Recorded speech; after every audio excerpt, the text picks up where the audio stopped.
ازاي شهر تلاتة كان نقطة التحول في حياتي، وايه روتيني اليومي في شهر تلاتة؟ باقي 100 يوم ازاي تستغلهم احسن استغلال؟ ده عنوان فيديو النهاردة، يلا بينا نبدأ. السلام عليكم ورحمة الله وبركاته، ازيكم يا جماعة؟ عاملين ايه؟ في الفيديو ده ان شاء الله هكلمكم عن شهر تلاتة. شهر تلاتة خلاص داخل. كنت عملت فيديو عن ازاي بدأت في شهر تلاتة.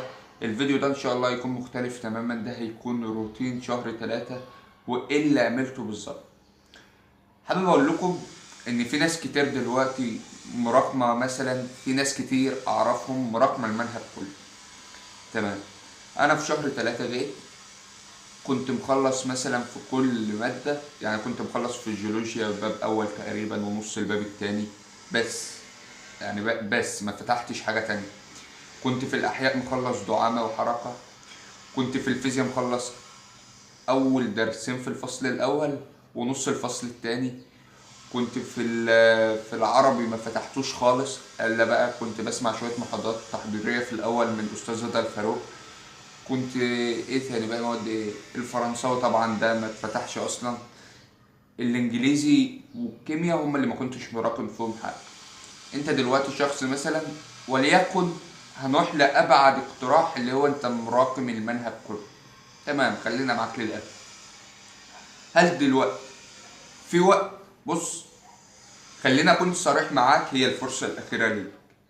هاجي بعد شهر هتكون وصلت شهر أربعة أو نص أربعة وما تعرفش حاجة في المنهج خالص، وتسألني لسه في وقت، مش هرد على إجابة. لأن أنا من جوايا ساعتها هبقى عارف ومتأكد إن ما عادش في وقت. فمش هقدر أنافقك وأقول لك لسه في وقت. زي ما الكتير بيعمل ويقول لك بعد ما يبقى باقي أسبوع على الامتحانات ويقول لك لسه في وقت، ما تقلقوش. شد بس انت. هو بص، انت لازم تاخد بالاسباب في كل حاجه. لازم حتى لو باقي يوم واحد اعمل اللي عليك فيه. بس لو شهر تلاتة عدى منك هيبقى الامور اتعقدت. انت امتحاناتك تقريبا على ما اللي انا فاكره يعني 11/6 تقريبا. انت دلوقتي هيبقى معاك شهرين. المنهج اللي خدوه في ثانوية عامة في سنة انت بتحاول تلمه في شهرين، فالوضع هيبقى صعب شوية. انما احب اقول لك في البداية المدرسين بيبقوا ماشيين بالراحة، بتبقى اتفاقية بينهم، يعني انهم يخلصوا منهج مثلا في اول تلاتة، في نص تلاتة، تبقى ماشية كده. فدلوقتي هل انت لسه في فرصة قدامك؟ اه والله العظيم لسه في فرصة. بس انا من جوايا انا كنور هي الفرصة الاخيرة. يعني انا كنور لو كنت بدأت في شهر أربعة ما كنتش جبت مجموع. ليه بقى؟ هقول لك دلوقتي. انا ابتديت في شهر تلاتة، الدنيا كانت ضايعة مني خالص. بس كنت عارف حاجات. ما كنتش مراقب منهج كامل. هو يعتبر منهج كامل، بس الباب في الوقت ده بيفرق، الدرس بيفرق، الصفحة بتفرق، بتسند على الآلة، بتزقك شوية. طب انت مش عارف حاجة خالص، لمشاكل صحية او غير ذلك. اقول لك انا، انت دلوقتي شخص الدنيا كلها متراكمة عليك. تعمل ايه بقى؟ اول حاجة بدون تفكير وقلتها كتير، اونلاين. لازم تاخد اونلاين السبع مواد، مش شرط منصات. في مواد تتاخد يوتيوب عادي. طب من المدرسين هقولهم كده سريعا. في الفرنساوي ميسيو خالد بارسيل. الانجليزي في دكتور انجليش وانجليشاوي، دول يوتيوب.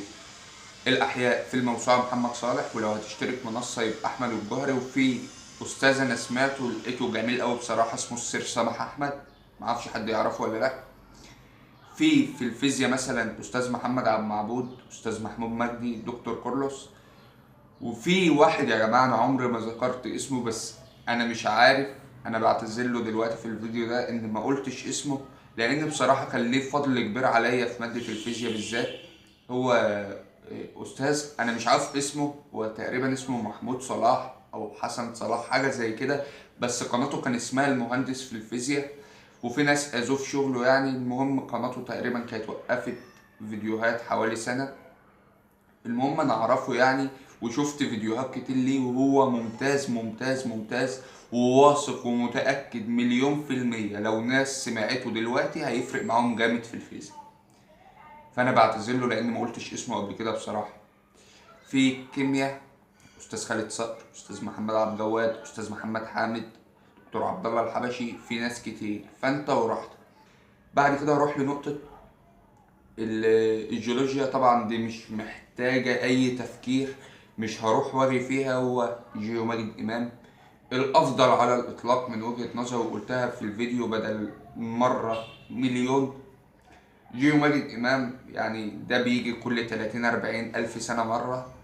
حد أولا بيدعمك، حد كويس أوي أوي أوي في المنهج، حد بيحفزك وبيروح لك مثلا، مش فاكر كان تقريبا راح لنا سيوة ولا مش عارف راح فين، عشان يورينا شكل الجبال وشكل الصخور وكده. فمفيش حد بيعمل الكلام ده، حد بيقلش ويطلعك من جو المذاكرة والكبت اللي فيه. فهو جيو ماجد إمام يعني حالة خاصة بصراحة. فطبعا من غير تفكير في الجيولوجيا جيو ماجد إمام. عندك في العربي بسطتها لك، او استاذ رضا الفاروق او استاذ محمد السخاوي. وفي النقطة ده حابب اتكلم شوية. بسطتها لك من وجهة نظر الافضل. استاذ رضا الفاروق ممتاز، بس مشكلته في تطويل الفيديوهات دي. يعني مثلا بصراحة انا شايفه تضييع لوقت طلاب الثانوية العامة، وبالذات في وقتكم ده الناس اللي مراكمة ما ينفعش يسمعوا استاذ رضا الفاروق. استاذ رضا الفاروق نزل لنا ليالي الامتحان، هو طبعا يشكر وكتر الف خير.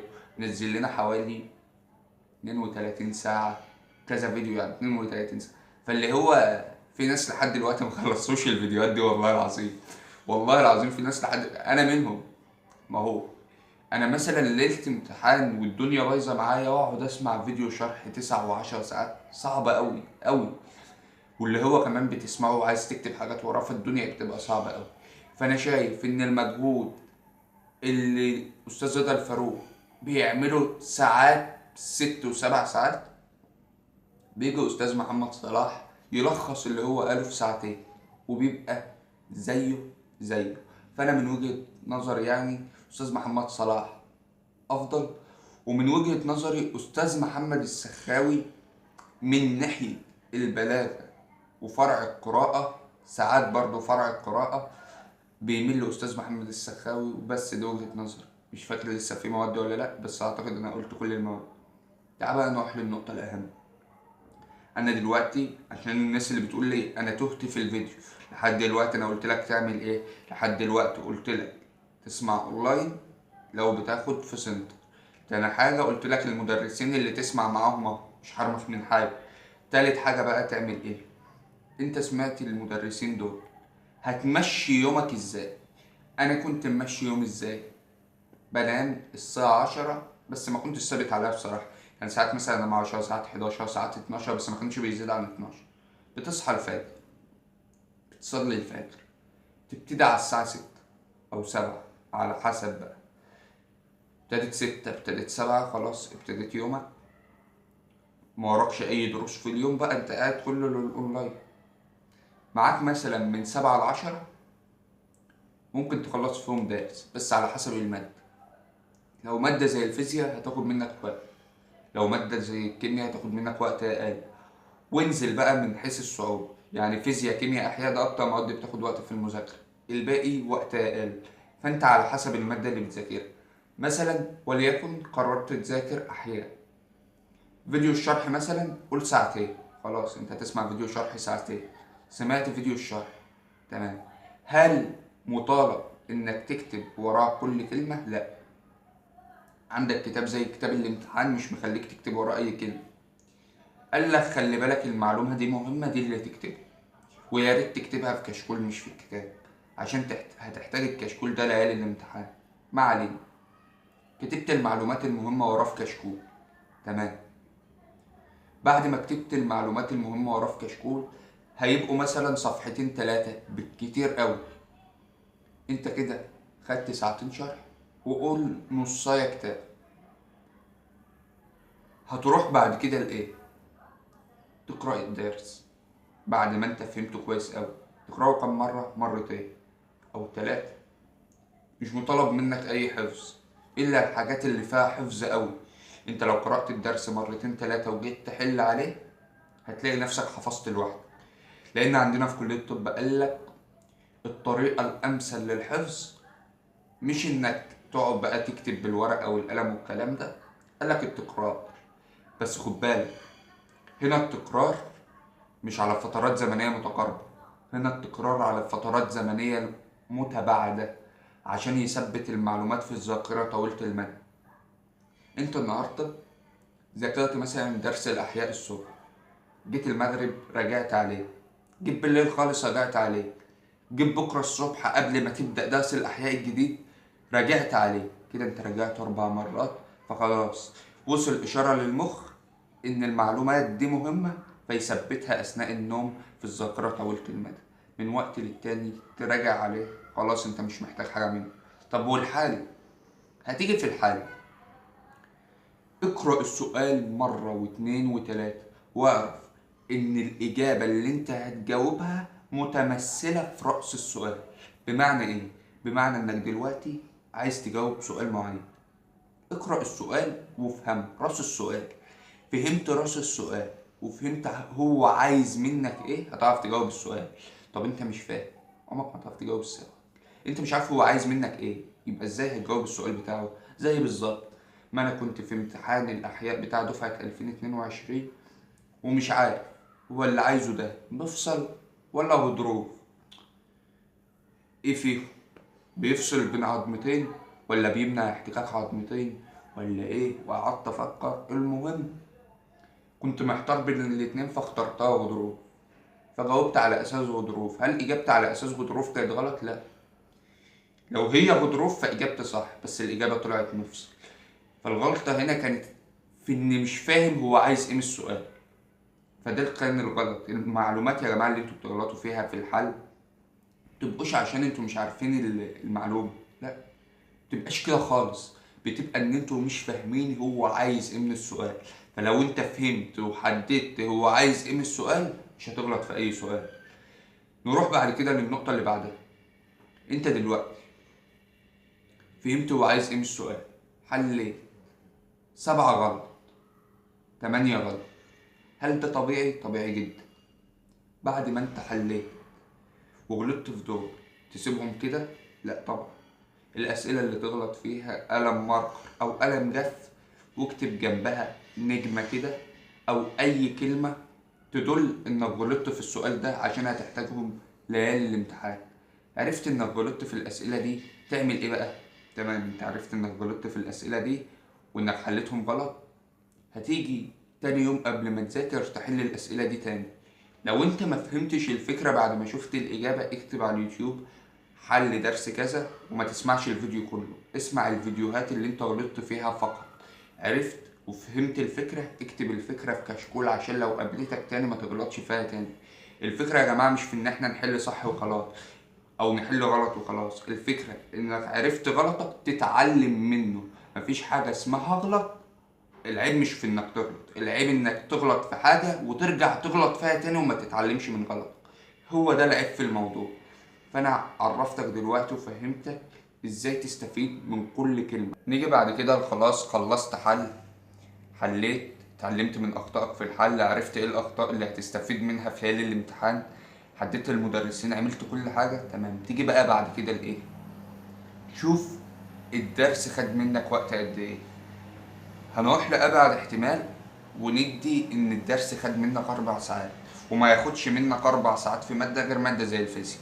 المادة الوحيدة اللي تاخد منك 4 ساعات في درس واحد. مستحيل تكون أكتر من كده، يعني صعب أوي أعتقد. لأن في ناس إنتاجيتهم ضعيفة، والناس اللي إنتاجيتهم ضعيفة دي بيكون ناتج عن نقص التركيز.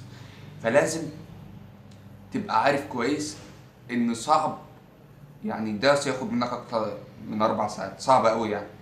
فنروح بعد كده. انت دلوقتي الدرس خد منك 4 ساعات، طب ماشي، ادي مادة خلصت فيها درس تمام، بس الدرس ظبطته، اقفل على الدرس ده، خد لك ساعة فاصل.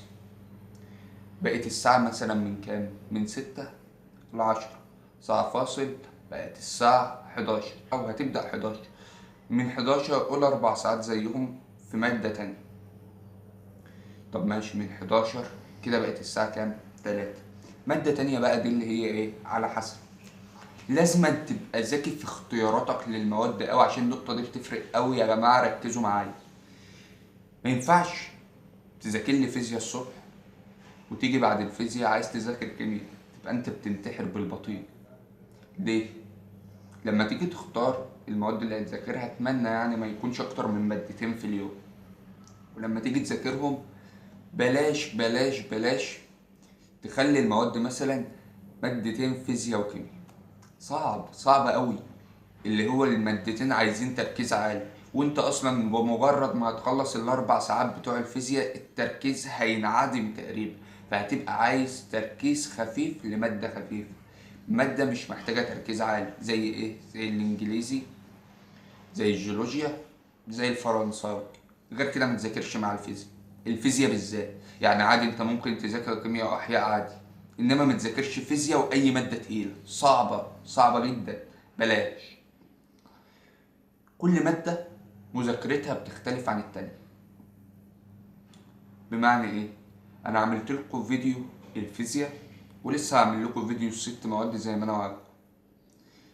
فانت دلوقتي خلصت انا مثلا مادتين، خلصت فيهم درسين، ماشي.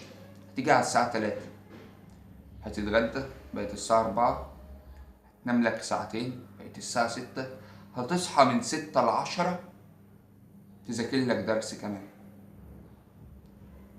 طب انت كده بس المادة اللي ذاكرها دي تكون ايه؟ التالتة بقى تكون مادة من اللي انت من المادتين اللي انت ذاكرتهم الصبح. تمام. جيت دلوقتي انت عندك انا مثلا قول الصبح ان انت ذاكرت فيزياء، وقول بعده ان انت ذاكرت جيولوجيا، كده انت خلصت درس فيزياء ودرس جيولوجيا. جيت من 6 ل10 ذاكرت درس فيزياء، كنت نمت وكلت وظبطت والتركيز رجع تاني، شحنت طاقة من الآخر. تمام. هل كده انت وصلت الساعة 10؟ تمام، حلو أوي. كده انت خلصت درسين فيزياء ودرس جيولوجيا، أو درسين جيولوجيا ودرس فيزياء على حسب. مع إن ال4 ساعات دي تاخد أكتر من كده، بس أنا بروح معاك لأبعد احتمالية يعني. طب انت كده خلصت درسين فيزياء ودرس جيولوجيا، حلو أوي. هتروح بعد كده لنقطة ايه؟ الساعة 10 جت ميعاد النوم. معلش بس هأخر لك نومك نصاية. هتيجي تقوم جاي شايف انت خدت ايه في يومك كله، خدت 1 2 3. تقوم جاي قارئ اللي انت خدته كله، اللي انت ذاكرته كله، عشان بس تدي اشارة للمخ ان المعلومات دي مهمة. ركز معايا، تدي اشارة للمخ ان المعلومات دي مهمة. المخ كده خد اشارة تذاكرها الصبح ورجع ذاكرها بالليل. انت ما عملتش في يومك اصلا كله غير المذاكرة، فالمعلومات اللي هتخش المخ اكيد معلومات مذاكرة لانك ما عملتش في يومك حاجة غير كده. طب لما تقرأهم بالليل قبل ما تنام، ده كده المخ خد الاشارة وش. تمام، حلو قوي. انت دلوقتي رجعت على اللي انت خدته في يوم، قرأته كده. انت محتاج حاجة تاني، ايه هي؟ هتيجي تشوف الأسئلة اللي انت غلطت فيها في اليوم كله في المادتين، درسين الفيزياء ودرس الجيولوجيا، غلطت في كام سؤال، جمعهم كده واقرأهم وافتكر الفكرة. تمام، عملت كده. همشي على كده، بس في معلومة عايز انبه لها. اليوم اللي بعده لما تيجي تراجع، قبل ما تبتدي مذاكرة راجع على ال3 دروس اللي انت خلصتهم امبارح. هتدي اشارة للمخ تاني وتأكد زيادة تأكيد ان المعلومات دي كانت مهمة. فلو ما تثبتتش امبارح بقراءتك الصبح هتتثبت في مخك، وتدي اشارة للمخ بالليل تاني انها معلومات مهمة، وهكذا. واحد يقول لي طب انا لو خلصت 3 مواد في اليوم كده هلحق؟ هتلحق. هتقول لي كان في واحد بيقول لي ايام ما كنت بقول انا كنت بذاكر 12 ساعة و16 ساعة، قال لي ده انت لو دخلت الحمام مش هتذاكر كل ده، الوقت اقل من ده. يا جماعه انتوا معاكم 24 ساعه، واحد ما بيروحش دروس وقاعد متفرغ يعني للمواد دي بس، يومه كله كده. فانت لا، انا حسبتها لك بالورقه والقلم ده بما فيهم ساعتين نوم وساعه فاصل الساعه 11 وهتقوم فاهم يعني؟ لما قلت لك انا من 6 ل10 ادي 4 ساعات، ومن 6 ل10 بالليل ادي 4 زيهم، ادا كده 12. وقلت لك تقريبا مش فاكر من ايه لايه، تقريبا من 11 ل2 او حاجه زي كده، من 11 ل3، كده 4 زيهم ال 12 ساعه جول. ولو ما كنتش نمت الساعتين وساعة الغدا كنت كلت وانت بتذاكر عادي جدا، عملتها قبل كده. يعني في وقت الوقت ده انا مش مخترعه، ده في مقياس زمن، مش بخترع وقت انا. اليوم موجود اهو والساعات كتير، بس انتوا اللي مش مستغلين. حصل ولا انا بكدب؟ قسمتها لك اهو. التقسيمه جات لك. بلاش بقى بالله عليكم كل واحد يقول لي اعمل لي جدول. يا جماعه كل واحد هو اللي عارف هو متراكم عليه ايه. سيبك انت من الناس اللي بتنزل جدول ويقول لك لما مش عارف ايه في كام يوم، ولما الناس دي بتبقى طحنه الجدول حرفيا. فانت خلاص بتخلص 3 دوز في اليوم، هل كده هتلحق؟ اه والله هتلحق. الكلام ده انا قلته على السبع مواد. تعال بقى اقول لك كده السبع مواد بتعمل ايه فيهم ماده.